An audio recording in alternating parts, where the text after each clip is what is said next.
Good morning മക്കളെ. അപ്പോൾ ഇന്ന് പറയാൻ പോകുന്നത് നമ്മൾ ആതിരപ്പള്ളി വാട്ടർഫാളാണ്. അപ്പോൾ കൊച്ചിയിൽ നിന്ന് ഒരു ദിവസം, അതായത് ഒരു ലീവുള്ള ദിവസം കൂടി ഞാൻ ഇറങ്ങി. അപ്പോൾ അങ്ങനെ 11:30 അങ്ങനെ ഇവിടെ എത്തി. അതാണ് ആതിരപ്പള്ളി വാട്ടർഫാൾ. നല്ല തിരക്കുണ്ടായിരുന്നു. നല്ല തിരക്കെന്ന് വെച്ചാൽ നല്ല തിരക്കായിരുന്നു. അപ്പം പാർക്ക് ചെയ്യാനുള്ള സ്ഥലമുണ്ട്. നമ്മൾ ഫസ്റ്റ് അവിടെ വരുന്ന സമയത്ത് തന്നെ അവിടെ നിന്ന് ടിക്കറ്റ് എടുക്കണം. ഓൺലൈൻ പേയ്മെൻ്റ് ആണെങ്കിൽ ആദ്യം എടുക്കാം, അല്ലാത്ത പക്ഷം വണ്ടി പാർക്കിംഗ് ചെയ്തതിന് ശേഷം അവിടെ നിന്ന് ടിക്കറ്റ് എടുത്തതിന് ശേഷം നമ്മൾ വാട്ടർഫാൾ നടക്കുന്ന സ്ഥലത്തേക്ക് നടന്ന് നീങ്ങി. അങ്ങനെ നടന്ന് നീങ്ങി താഴോട്ടേക്ക് പോകുന്നൊരു സ്ഥലമാണിത്. കല്ലുഭാഗ്യതാണ്, ശ്രദ്ധിച്ചിട്ടൊക്കെ പോകണം. അടിപൊളി സ്ഥലമാണ്, ഒരു രക്ഷയില്ല. നല്ല വൈബുള്ളൊരു സ്ഥലമാണ്. മൂന്നാറിനെ അപേക്ഷിച്ചിട്ട് നല്ല ചൂടാണ് ഇവിടെ.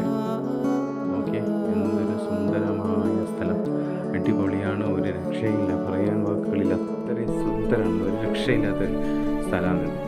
പിന്നെ ഇതിൻ്റെ മുകളിൽ നിന്ന് ആൾക്കാർ കുളിക്കുന്നുണ്ട്, താഴെ നിന്നാണെങ്കിലും ഇതുപോലെ തന്നെ ആൾക്കാർ കുളിക്കാനും എടുക്കാനൊക്കെ ഉണ്ട്. പക്ഷേ നമുക്ക് എന്താണെന്ന് വെച്ച് കഴിഞ്ഞാൽ അധികം അങ്ങോട്ട് പോകാൻ കഴിയില്ല. ഇവിടെയൊക്കെ നോക്കി എന്താ രസം, നല്ല നാച്ചുറലായിട്ടുള്ളൊരു എന്താ പറയുക, സിനിമ ഷൂട്ടിങ്ങൊക്കെ നടക്കുന്ന സ്ഥലവുമാണ്, നടക്കാൻ പറ്റിയ സ്ഥലമാണ്.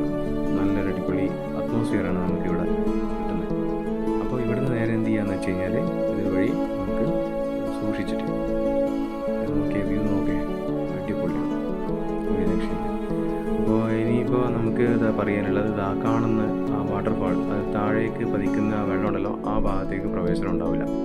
അപ്പോൾ നമ്മൾ എന്ത് ചെയ്യാന്ന് വെച്ച് കഴിഞ്ഞാൽ കുളിക്കാൻ വേണ്ടിയിട്ട് നല്ല സൗകര്യം അതിൻ്റെ മുകളിൽ, അത് നമ്മൾ വരുന്ന വഴിക്ക് തന്നെ ഇടത് ഭാഗത്തായിട്ട് ആ വീഡിയോയിൽ ഞാൻ പ്രത്യേകം കാണിച്ചിട്ടുണ്ട്.